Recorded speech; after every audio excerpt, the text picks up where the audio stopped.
Chapter 15. Livy. Sarah's restaurant is full of worried people and worried voices. A man and a woman stand together over a table, sketching and labeling maps on paper tablecloths. Everett's Paddock, the bush behind Callan's place, Horse Paddock East, Horse Paddock West, and underneath they're writing people's names. I look around for Sarah, her mom, or her grandpa, but they aren't there. I don't know anyone here. I squeeze the pawn in my hand and tell myself, Bob, don't forget Bob. I didn't even have a chance to tell him where we were going. When I ran downstairs, Gran was hanging up her yellow kitchen phone. She said, "Get your shoes on, honey." "I'm wearing them," I said, pointing to my sandals. "No, your sneakers." By the time I found them, Gran was already out the door, and I had run to catch up. "Danny is missing," she told me, starting the car. "He never came home for lunch. Don't worry yet." She tried to give me a quick smile. "He does this from time to time. But the town is organizing a search. Gran and I are at the restaurant to help. This is Sarah's Aunt Deidre," Gran says quickly, "and her husband Malcolm." She turns to them. "What can we do?" Deidre scans the paper. "You okay with walking the northeast quadrant of the bush behind Callan's place?" She points to one of her sketches. "From the sheep fence up to the road. I know it's a lot, but there's so much ground to cover." "Of course," Gran says. "We'll go right now." Malcolm presses the little paper bag into Gran's hand and another one into mine.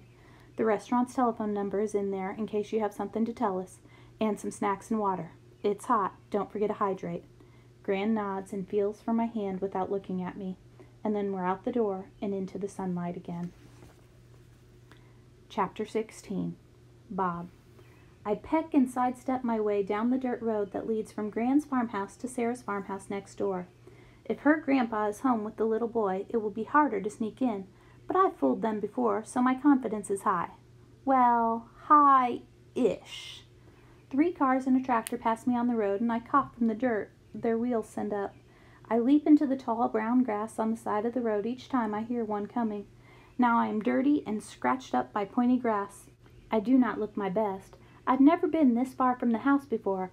It's scary, but kind of exciting, too. I'm like the great explorers of the old days, setting out on new adventures, discovering faraway lands, except I can still see Livy's bedroom window from here. I must say I have excellent eyesight. I peck and sidestep a few more minutes, but it's slow going this way. I decide to run because chickens can run. I'm not even out of breath when I reach the farmhouse. Not to brag, it's just a fact. I'm learning all sorts of things about myself on this journey already. The farmhouse is bigger than Gran's, but the wood is painted a lime green that I find a bit off-putting. Some of the grass in the front yard is scorched. They must have had a small fire. Gran's always worrying about fires in the bush during the long drought like this one. I guess it can happen on farms, too. Scary. The house seems fine, though. I crouch in the tall grass across the street, and with my really good vision, I scope out the place. One should always scope out one's surroundings before sneaking in. Gran watches a lot of detective shows, so I know a lot about stakeouts. This is what I see. Driveway, 1 brown truck, 1 white car, with a thick blue stripe down the side. The white car is very dirty. White is not a sensible color in hot, dusty environments. Front lawn, a folding table with a round-shaped bald man in a folding chair behind it. The man wears a blue outfit with a badge on his chest and is handing a map to a lady and 2 boys, a few years younger than Livy, both in shorts and round hats that are too big for them. The man in blue is a policeman. Why is a policeman sitting outside Sarah's house? He's not selling lemonade. I shrink farther back into the bush and peek out between the reeds. I don't want to be spotted by the long arm of the law. When I'm certain there is no one else around, I sneak up the driveway, being sure to keep on the far side of the parked cars. The policeman doesn't even look up from his notebook. I'm that good. I keep going around the side of the house past the chickens in their coop. They cluck and eye me suspiciously. I am unliked by chickens everywhere. They don't seem convinced that I am one of them. In my current sorry state, I don't blame them. The fields of Sarah's house are even worse condition than Gran's. Most of the ground is bare, with only a few wilted sunflowers here and there. I hurry past a sad-looking cow who is too busy flicking flies away from her ears to pay me any attention. Their kitchen door is where ours is, so I expect it to be unlocked like ours is.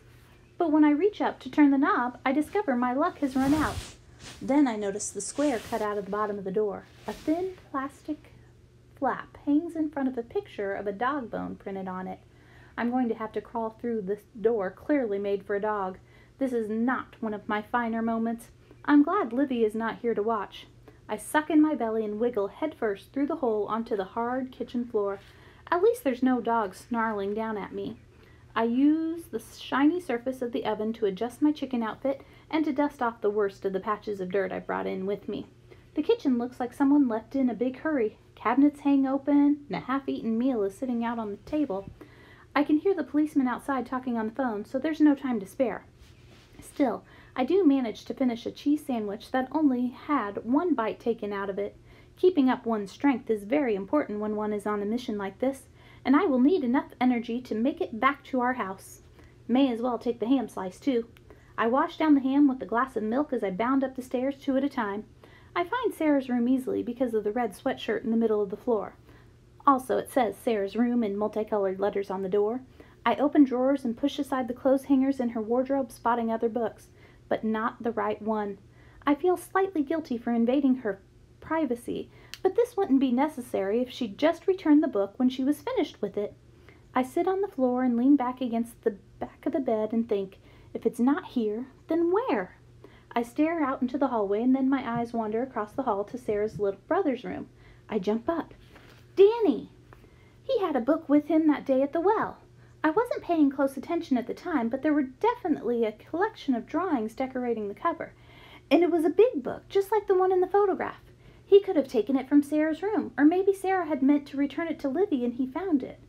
Or I could be totally wrong, and it was a different book with him at Gran's well, and Sarah lost the fairy tale book years ago or returned it to the public library by mistake. Gran did that once. I heard her on the phone trying to get it back.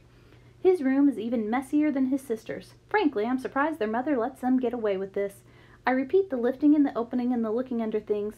Then I glance up at the wall above the bed and see something that stops me in my tracks. It's a painting of a well, like the one in Gran's yard.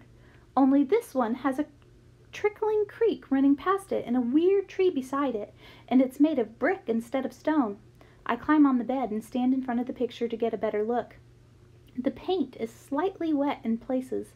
Other than the wonky tree, I can't see anything too special about the painting. But just as I'm about to hop off to continue my search for the book, I spot a detail that makes me lean so close to the painting that my nose comes away with a dab of blue sky on it.